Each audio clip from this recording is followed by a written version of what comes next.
Hello everyone and welcome to my game comparison analysis based on my gamer profile. The two games I will be comparing today are Risk of Rain 2 and Path of Exile. I will give some quick information about both the games and explain why they represent my gamer profile by both showing what they excel at and what they lack. After that I will compare both games to each other. So the first game I will be talking about is Risk of Rain 2. It is a roguelike indie game and sequel to Risk of Rain 1, developed by Hopo Games and published by Gearbox. The first game is a platformer shooter, while Risk of Rain 2 is a third-person shooter. It can be played as a co-op, but I usually choose to play it alone, and it's more fun that way. The aim of the game is to go through as many levels as you can without dying. The items you get throughout the game are random from chests, and you open the chest with money that drops from killed monsters. You can also change the way you can play the game with modifiers called artifacts.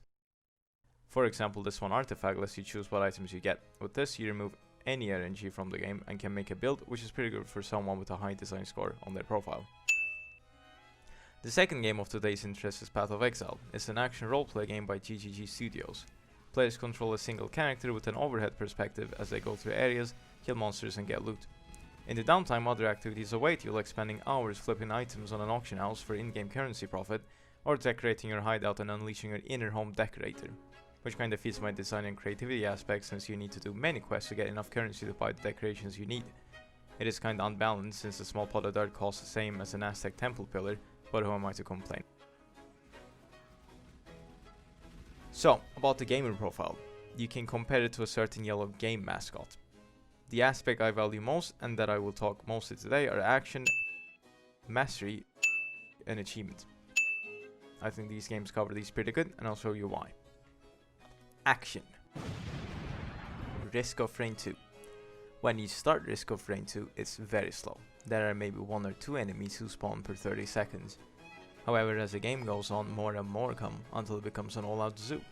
The action becomes so fast-paced by the end of a section, you barely know what killed you, since most of the things one-shot you.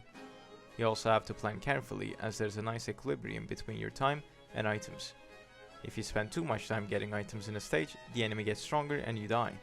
If you go through the stages too fast without getting items, you deal no damage, you have no HP, and you die. This kind of feeds my mastery part as well, since you have to make crucial decisions on whether to commit to an item or trust your luck and continue. Killing stuff and blowing them to pieces is always fun for me, and this game gives me what I want. I don't know why I killed the poor crabs and purple monkeys, but I do anyways. My immersion score was pretty low, so the lack of lore in the game didn't bother me at all. Overall, you can shoot the monsters, you can slap the monsters, you can set them on fire, you can spit on them if you like.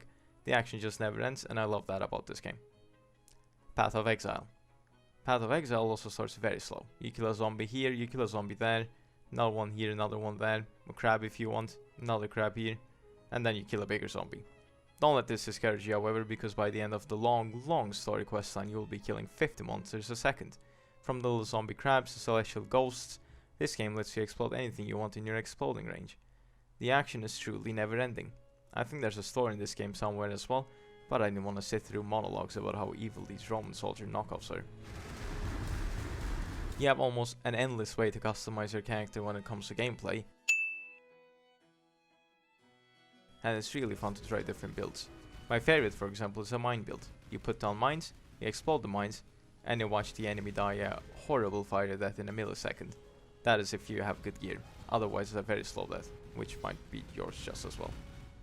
This game speaks to me because between all the other things that entertain my gamer profile, action speaks the loudest indeed. I simply can't get bored of killing my 2 millionth monster and watching them explode. Mastery. Risk of Rain 2. Risk of Rain 2 is all about learning your items and skills. You have to be very fast at making decisions, otherwise you might just get one shot while you're thinking about what that one item that dropped does. The gameplay requires you to have very fast reflexes, as every enemy hits real hard, and you don't have a base health regen, so if you get hit more than 3 times in the first stage you die. Of course that is if you're playing the hardest difficulty, but why would you play anything other than that? Once you get through the steep learning curve, the game becomes even more fast-paced, and with different characters to master, it becomes so much more fun. Strategizing on what kind of build you want in that game is fun, actually getting the required items by sheer luck is even more fun. But the challenge of the game is what makes me keep coming back at it. There's always a challenge, since not only you fight the monsters, but also the RNG itself. If you have bad RNG, the only thing that will keep you alive is how good you play the game. Path of Exile. Mastering Path of Exile is a different thing entirely. There's a huge feature creep in the 2013 game. Over the 7 years and multiple expansions and leagues, there are mind-boggling features in that game that require all the knowledge you need to gather in that 3-month league the feature got brought in. You can play Minecraft, you can cosplay as a guy in Ocean's 11, you can be Sherlock Holmes, you can click purple crystals, help a female Indiana Jones, collect trading cards, make monsters out of tiny black liquids, and then kill them. If this is not enough, there's a whole progression system where you have to go through maps, solve puzzles on what conqueror to spawn, and then do it over and over again. These mini puzzles are extremely fun and so much rewarding to learn. Since no one bothers to learn 7 years worth of minigames and puzzles, if you manage to keep with all this, you are in for a profit. The challenge of keeping all this information overload is what I find the best about this game. Because just when you think you know everything, something comes up that makes you go, huh, I didn't know about this. Mastering this requires so much time, but it's definitely worth it. The game keeps throwing challenge after challenge at you, but I love it. Coming up and strategizing on how to overcome them is simply fun. You can also play with other people, but honestly, why would you? People just make the monsters in the area stronger, and then they don't do any damage and then die. They find the game twice as hard as it is. I just would remove half my gear instead.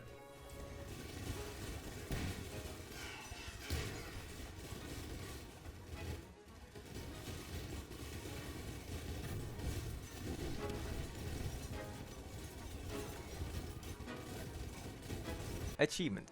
Risk of Rain 2. Risk of Rain 2 has so many items that need to be unlocked by, you guessed it, achievements. A lot of them.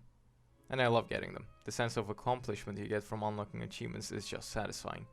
Finding all the secrets, doing all the weird things the game has is my cup of tea. If you manage to get all the items, unlock all the skills, get all the mastery skins, then you can start to actually play the game, since then you can start planning builds on certain items and become that little lizard god you wanted to be one day. Path of Exile. When it comes to achievements and completion, Path of Exile serves it on a whole new level. Let alone having achievements on the base game, there's a league system where every 3 months they introduce a new league with a new mechanic. Each league comes with 40 challenges, from very simple main storyline completions to grinding like there's no tomorrow.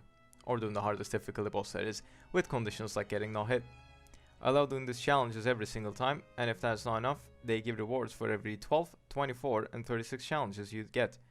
This league, for example, you could get 3 helmet skins for 12 challenges, a cat pet with a bow tie and a monocle for 24, and a portal effect for 36. I'm a sucker when it especially comes to skins that are time limited, and I have to get them all.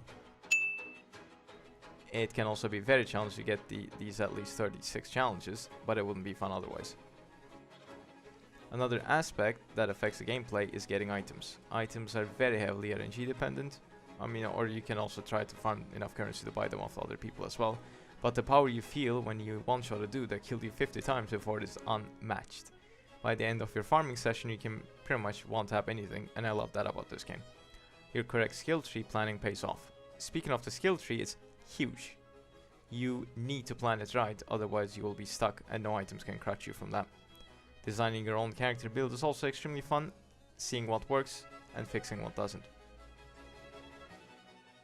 So, overall, when it comes to how each game scores, according to my profile, Risk of Rain takes it when it comes to action. It takes about 5 minutes to start a fast-paced gameplay, and it feeds my explosion addiction just right. Path of Exile requires a lot of planning and time to get the same face-melting fun.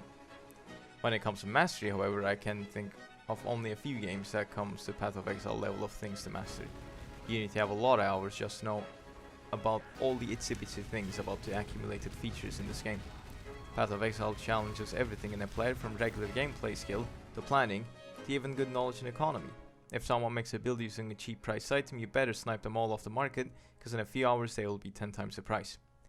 Although Risk of Rain 2 requires good reflexes, it just doesn't come close to the level of complexity Path of Exile can offer to players.